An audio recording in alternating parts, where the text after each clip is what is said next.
Jambo, Karibu, welcome to my channel. My name is Chilanda and this is Library Without Borders.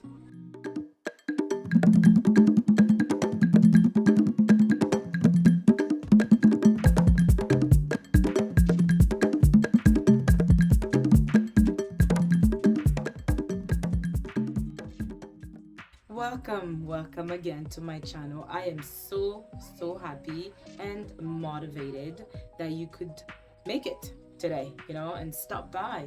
What I have for you is obviously my wrap-up video.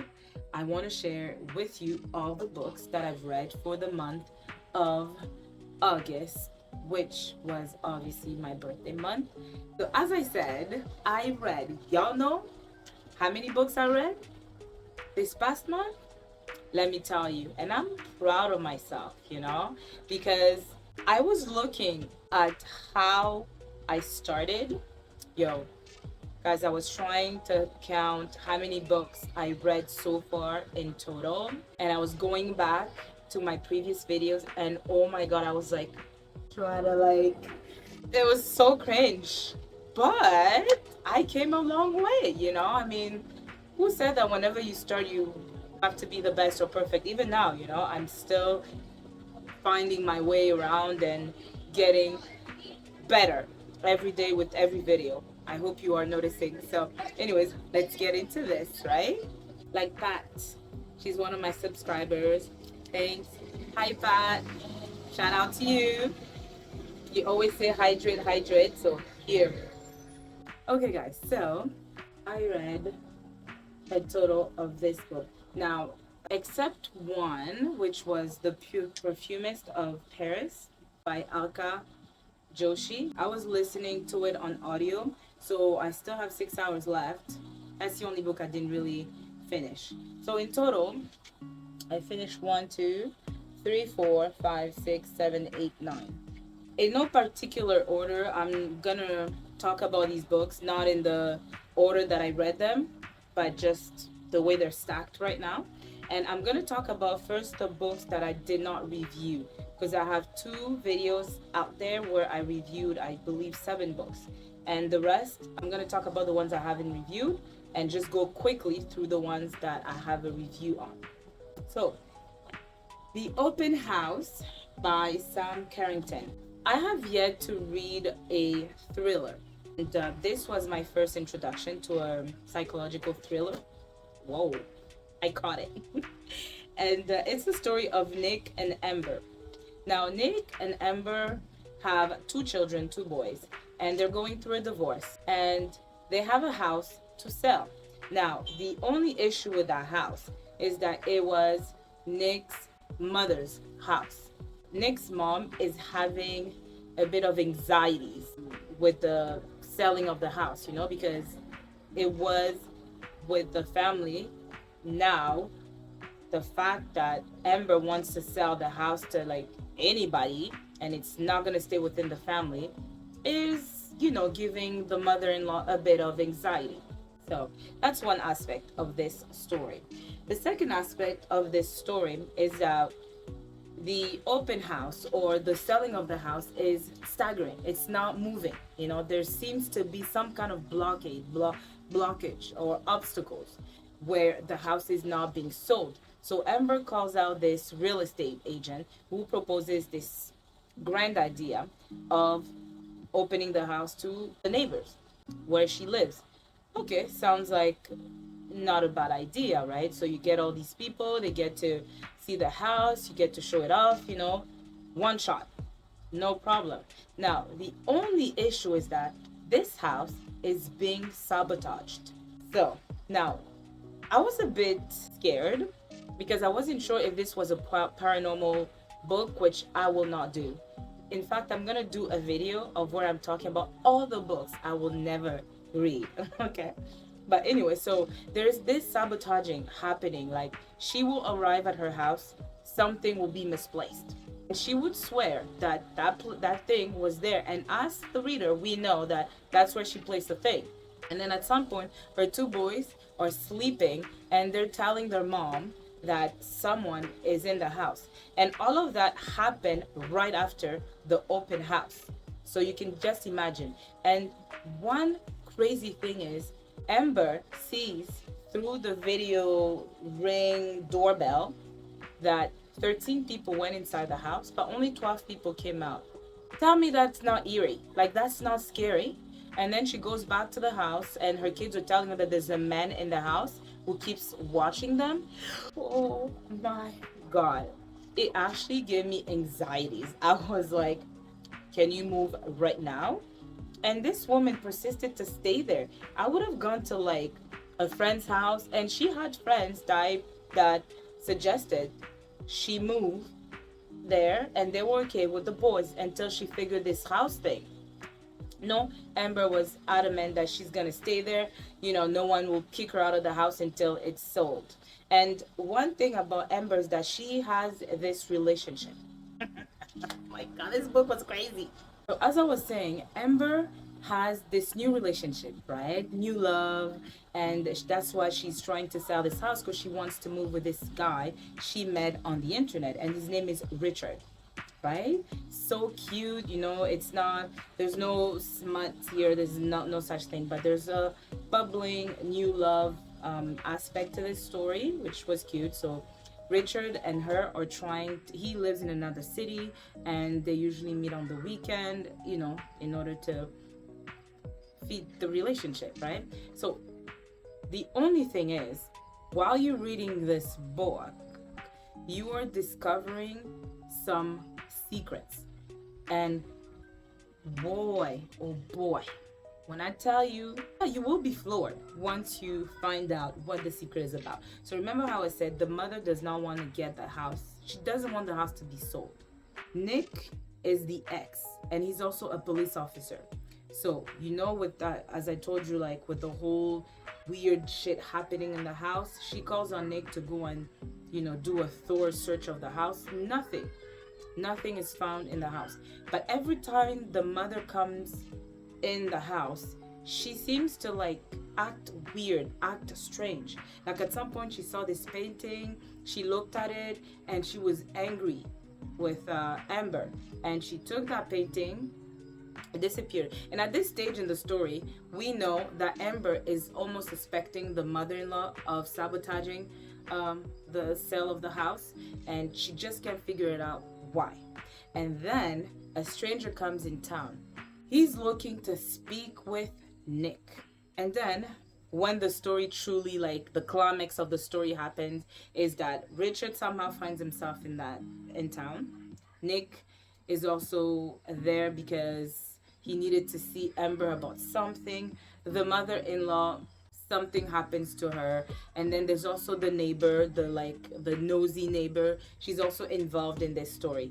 And guys, when I tell you, the ending was like, I cannot believe it. Like, once that man came to town, everything fell apart. You discover a lot of things and what was going on with the house. Now, what I did not like, I especially did not like the end, is the decision of Amber. Her decision was unacceptable to me. If you read this book, put in the comment if you know what I'm talking about. Like, her decision, and I know if you ask me what would I have done, especially when you know what's at stake, your family and all of that, because that's what she needed to wait. I don't know if I would have taken the same decision. But this book, like I said, it was a good thriller for my first introduction to a thriller book. So yeah, as I said, I will be rating my books at the end. The next one that I read, it was The Birthday Girl. I have a vlog on this one, so you will get my full thoughts, on this book. Now, I will not go into details about this book, but essentially, as I said, I read it for my birthday. It was the story of Ellie Stinson, and Ellie Stinson is celebrating her 40th birthday. Ellie, unfortunately, comes from poverty, and due to that, she swore that she will never be poor. So she decides to become famous by all means. And on this day, it is her birthday, she decides to invite the whole of Hollywood. Now, this woman knows everybody.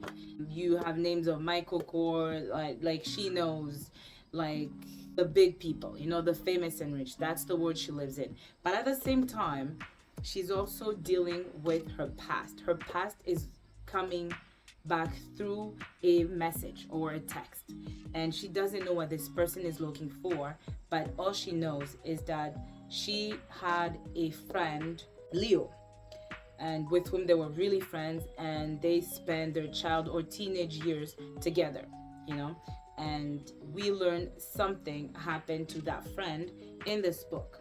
And at the same time, she's also dealing with her husband issues, like her relationship with the kids, with the husband, and she's also going through financial issues, all of that mess. As I said, I don't want to go into details about it because I have a vlog on it. So if you're interested, I will link the video somewhere here. But it was a book that needed to be read, and I read it. It was interesting. Next, we have Nnedi Okorafor, Noir. I also have a review on this book, and because I do not want to spend too much time talking about the same thing, I'm just going to briefly talk about what this book is about. So obviously, we meet AO. Her full name is Anwuli Okudili, but let's call her AO. Now, the particularity of AO is that she's like almost half machine, and not half machine, I'll say like 40% machine, 60% human, and she lives in this almost futuristic world, and she does something which will put her in a position where she has to run. She has to leave Lagos and flee through like the desert, and in the desert she meets DNA. So DNA, and that's not like his name, but he's a Fulani herdsman. So together they will embark on this journey where they're on the run, and they're running away from the government, but they will also uncover this thing called the Ultimate Corp, what is behind the procuration of the machines or the parts that AO is now wearing on her body, and the red eye and all these technological futuristic things that the government might not want the people to discover. So it is a sci-fi story, obviously. It was a quick read, very interesting. So if you want more about this book, for sure check out my review on this. I think I'll probably read more by Nnedi Okorafor. He's good. He's not bad. Next, I also have a review of this one, so I can't spend too much time talking about these books, guys. But His Only Wife by Bis Adzo Medi. Y'all who read this book, y'all know what I'm talking about. Like, wow, right? Wow. So this book was a beautiful, fantastic book. The bugs, guys, the bugs. The reason why I want to be outside, not only it is gorgeous, sunny, hot, humid, all of that, but fall is upon here. Fall is upon us. So I want to enjoy the last remnants of summer. So, and the bugs, of course. So obviously the story is about Afi and Eli. And oh God, let me just make it brief. Afi is asked to marry Eli by her family, her mom particularly. Eli is supposed to marry Afi because the family doesn't feel like his current wife is appropriate, is the appropriate wife. She's not good for him. She's not good to the family. So they hatched this plan of getting him to marry Afi. So by marrying Afi, the current wife can be kicked out. Can you believe such mess? And the first thing that's so interesting about this book is that Eli is not even bothered. He's not even bothered by the fact that he cannot come to his own wedding. Like, this man does not show up to his own wedding. But boy. Anyways, so Afi, not knowing the grand scheme or grand plan that these two families have hatched, she will innocently hope that this marriage will obviously stick. So she's gonna do everything so Eli could fall in love. When I say everything, she will cook for this person, for this man. She will be patient, wait in this apartment in a city in Ghana, I forget. She will be left there waiting for him whenever he's ready. And at the same time, when he comes, he doesn't come to stay. He comes with a bag, and he doesn't tell her anything promising about their future. And whenever she tries to ask questions to her mom or his mom, who they call auntie, even her brother-in-law, her sister-in-law, they're just kind of waving her away, being like, don't worry, he's gonna come around, he's gonna come around. Now Afi's like, you know what, I'm gonna take my destiny, my life in my own hands. She takes a drastic decision that will finally set her life in a trajectory that she did not think it would take. So, absolutely love this book. And as I said, I already rated the book. This is just me wrapping up all these wonderful books that I read, right? So, if you want more details about it, I will leave a link somewhere here. And yeah, that was His Only Way. Next, we have The Girl with the Louding Voice. Oh man, this book was a wonderful book. Abi died. What an amazing woman. The way she came up with this book, I have no idea, but I absolutely had a joyride reading this book. Obviously, the book is about Adoni. Adoni is this young Nigerian girl who lives in a village, who has a simple dream of going to school, like probably any normal other young girl in Nigeria and the rest of Africa. So unfortunately, that dream is intercepted by the plan that her father decides to hatch. He decides to marry her to a man called Marufu. And this man is old, very old, and he got 2 wives already. And again, that plan is obviously very much horrible, but that's not where her problems really begin. Her problems until the end begins when she becomes friendly with the second wife, Khadija. And from then on, the story of Adoni will take you to the big city of Lagos, into the house of Big Madame, where she will be mistreated, beaten, and you will truly feel all the raw emotions, because you have to be human to feel all the emotions that Adoni was going through, and the only thing she ever wanted was only to go to school. And for her to have met such adversities, in the end the universe decided that, you know what, this girl has gone through enough, and the floodgates opened up for her. And that's where I'm gonna end.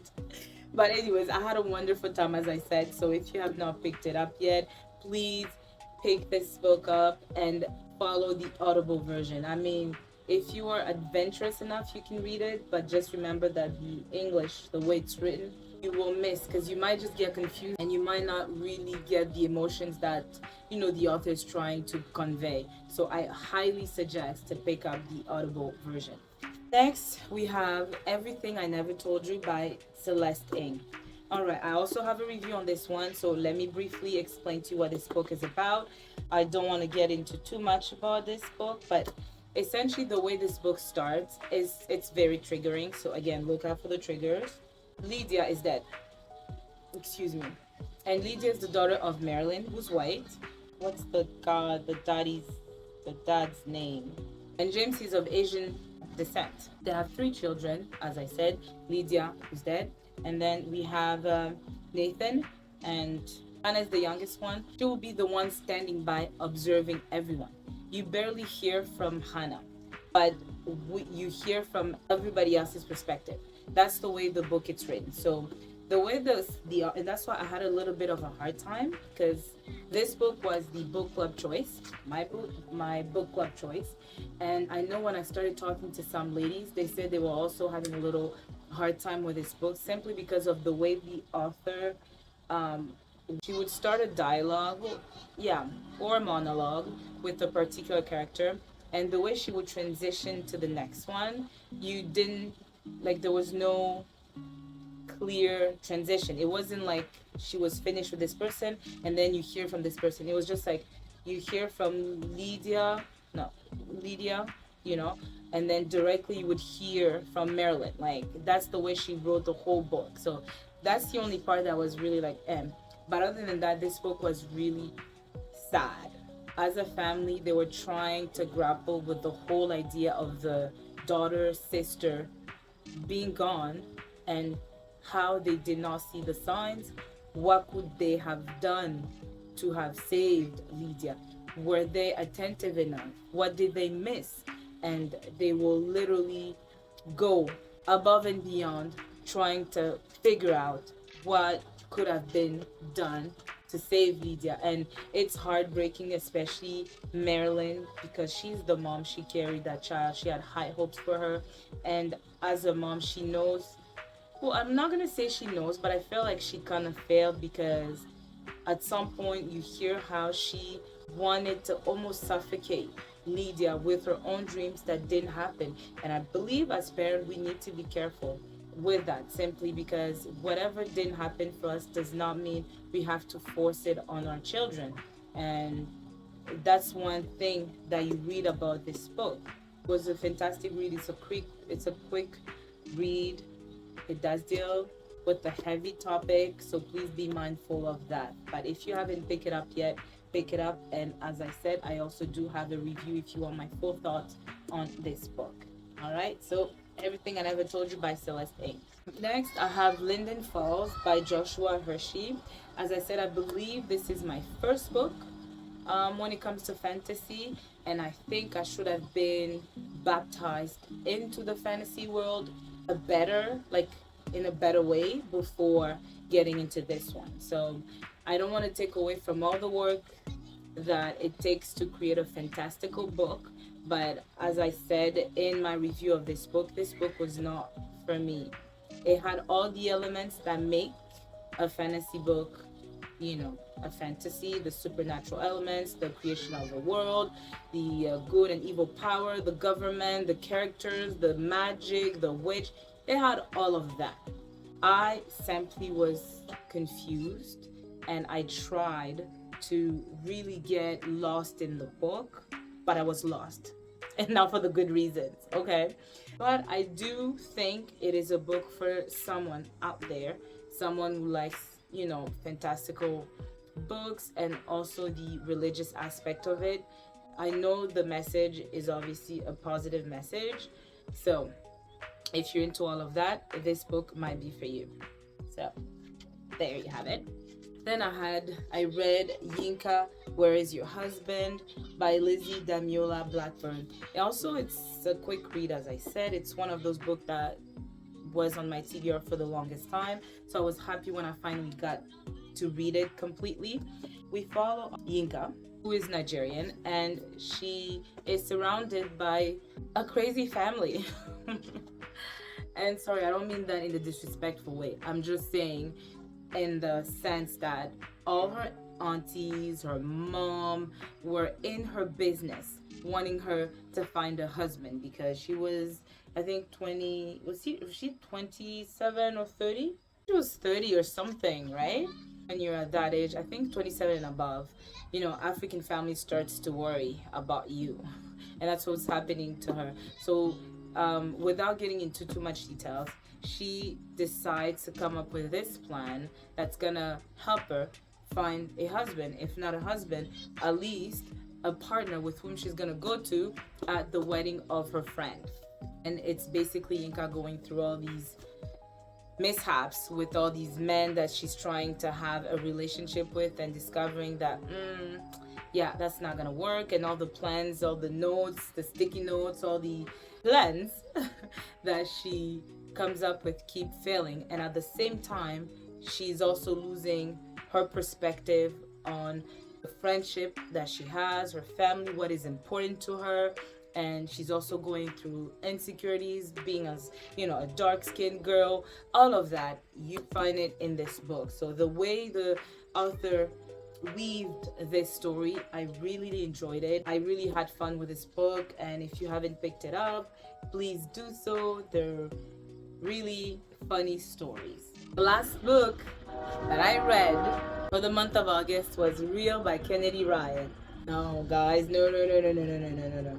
This book was everything a reader needs. Oof.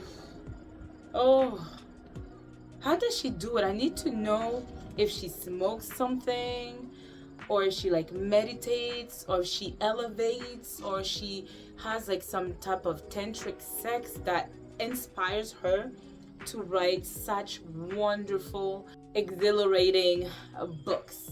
All right, it is the story of Canon and Neva Saint. But within the story, there's also another story of Odessa. She was, I think, a jazz singer, right, in Harlem during the Harlem Renaissance. Canon is a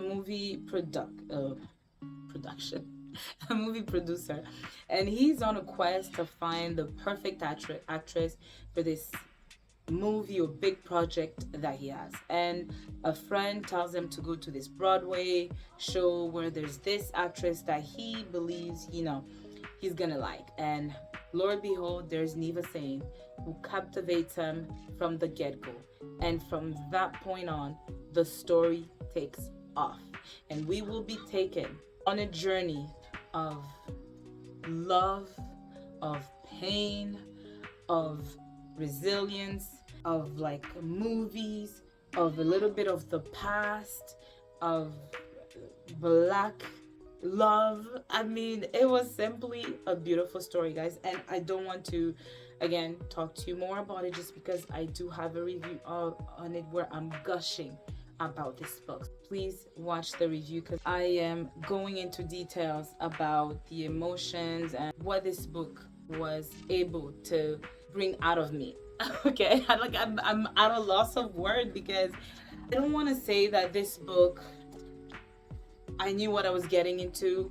I didn't know what I was getting into, So when I finally finished reading this book, I was in awe of the story, the characters of even Kennedy Ryan. I'm in awe of this woman that can just write such beautiful stories. So yes, Real by Kennedy Ryan. So I don't know who hasn't picked it up yet, but if you haven't, girl, guy, go get yourself one of this book. And I am trying to get to Long Shot. I'm trying to get my hands on Long Shot, because I hear that Long Shot is also a very emotional book. So what do you want? I'm gonna get it. I already have a rating on most of these books. The only book that was not rated was The Open House. And based on my experience with the thriller, I will rate this 3 out of 5. There you have it. That concludes all the books that I read for the month of August. And I am excited to turn the page, and bring you a new chapter. Okay. More books, different books for the month of September. Stay tuned for that. All right. Okay, guys. So that's it for me. I hope to see you in my next video. So don't forget to like, comment, subscribe, and I'll see you later. Ciao. Enjoy the rest of the summaries,